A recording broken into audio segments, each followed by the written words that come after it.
What's up, squad? This is Brandon from the Bantu Sun. Thank you so much for joining me today. So, finally, after so much drama has been unfolding in the world, we have kind of our first credible voice as far as opposition to President Trump's new directive on foreign policy. And that voice is, you can say surprisingly, but I think expectantly, coming out of Germany from the German Foreign Minister Elena Baerbock.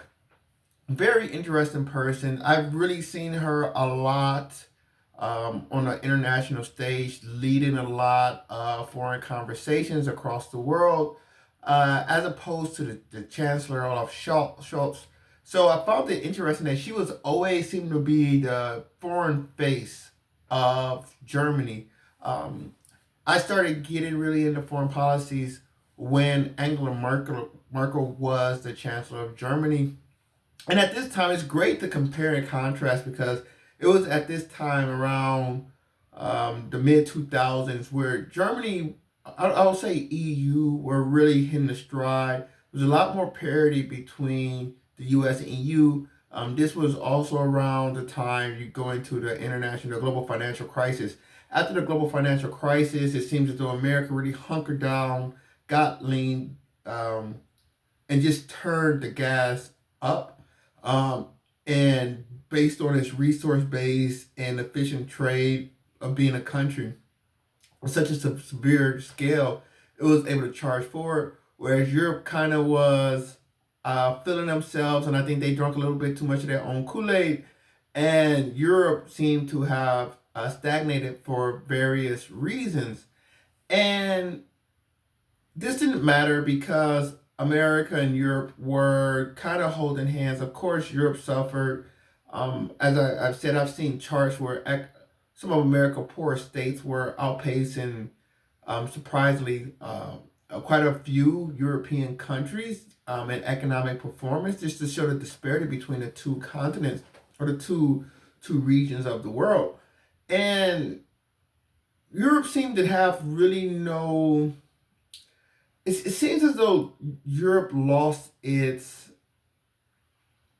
energy. Europe lost its energy, and it seemed lackluster.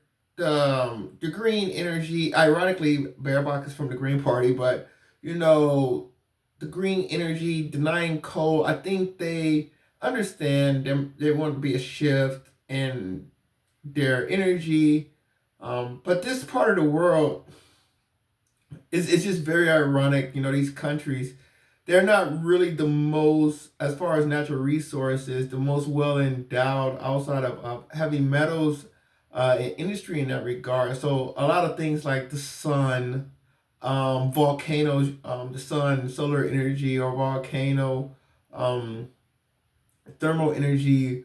The Dutch try to do their windmills, but it's only so much these things can do, and they really turned their back, especially a country like Germany, which is arguably built on coal.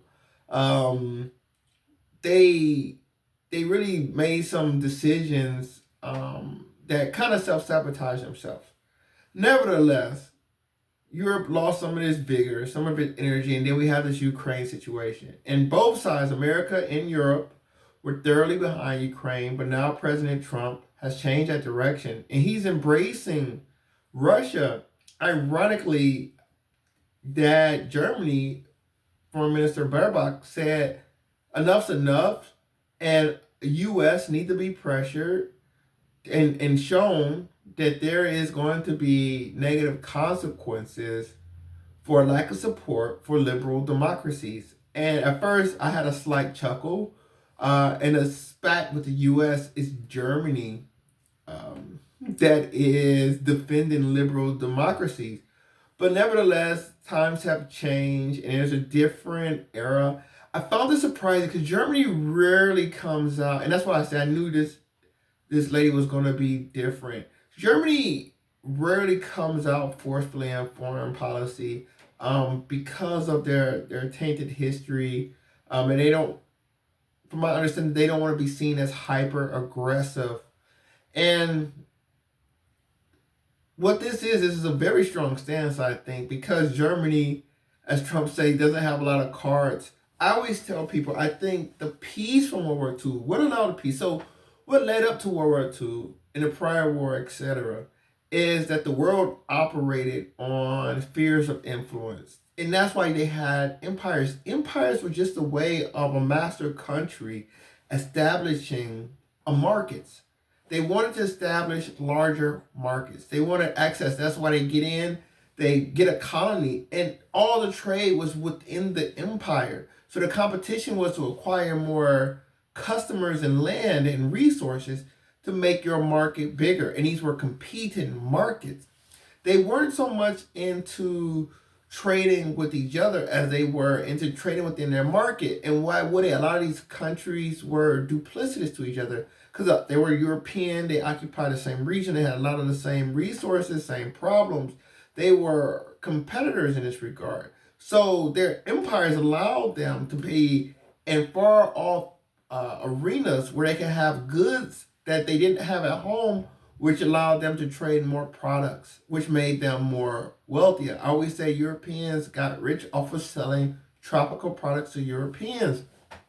Now, and through that wealth, they were able to invest in research and development and up and keep technologically developing and establish a stronger a moat around their country. Now, these countries kept competing with each other, Spain, Portugal, then the Dutch, then the British, then the Germans, etc. Like you see this through history as they're trying to one up each other, and it came to a head in the world wars.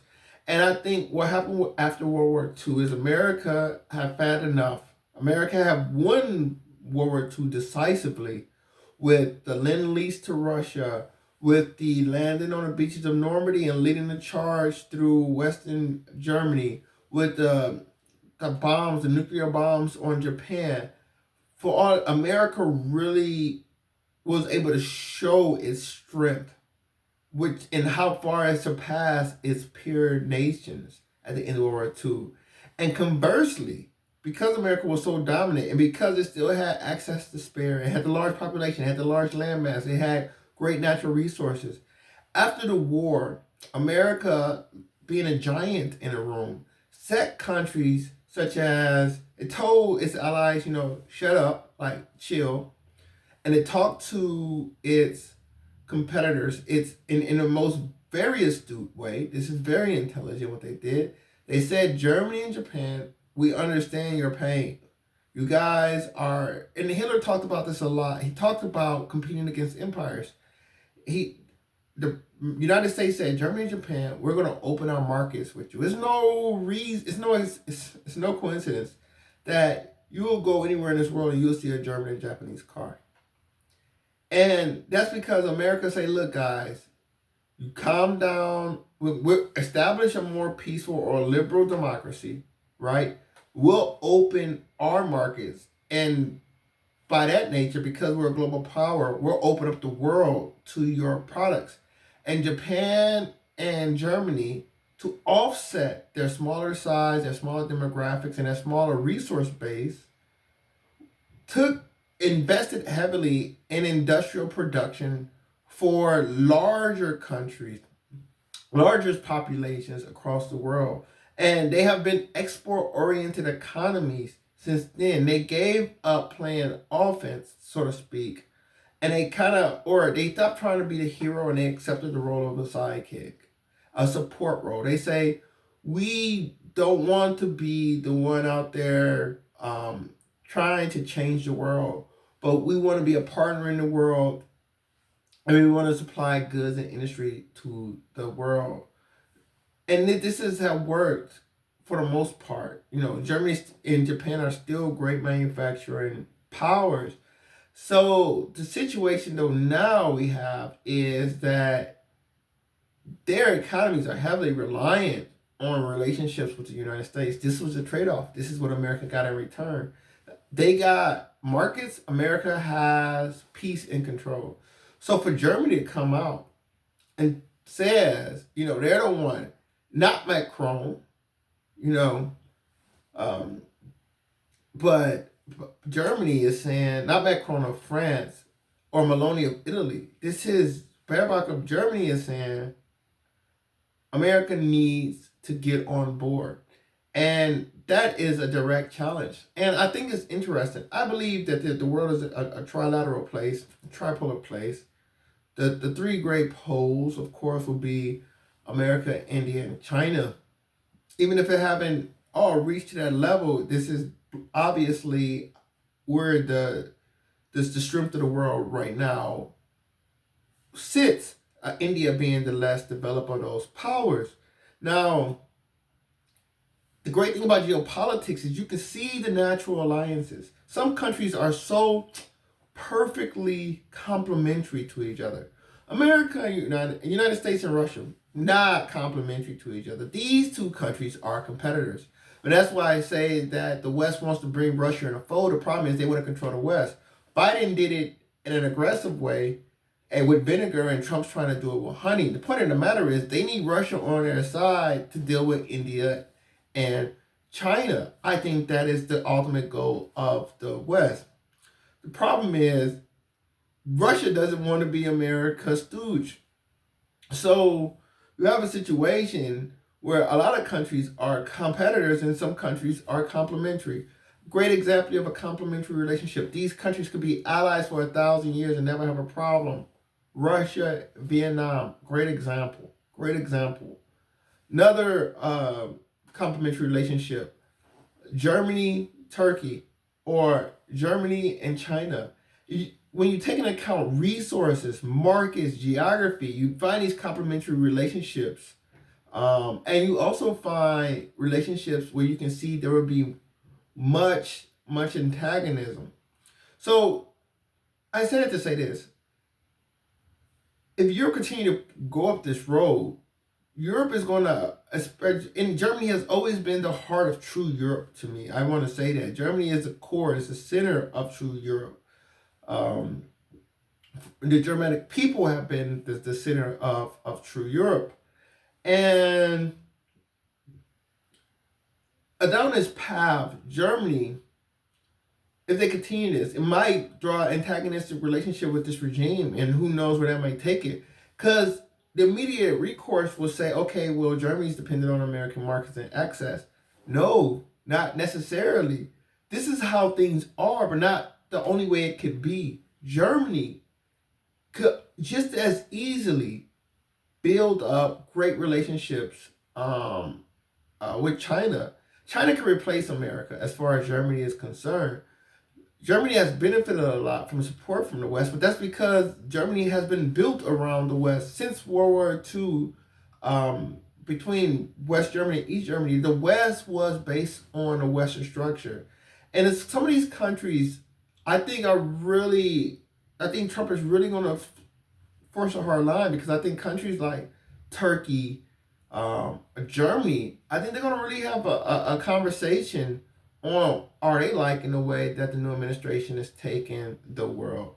So it was just interesting. I wanted to sit back and talk. And it's also opened up another opportunity from a resource point of view, right? I was thinking about, okay, if Germany continues with this and America starts to give it grief, there's two things Germany don't have that they'll need. They'll need energy resources and they'll need markets, right? And obviously, markets will be a country such as China, right? Energy resources, obviously, is Russia. But the problem with Russia and Germany is Germany's going to be very insecure with Russia. These guys have historically have had an antagonistic relationship.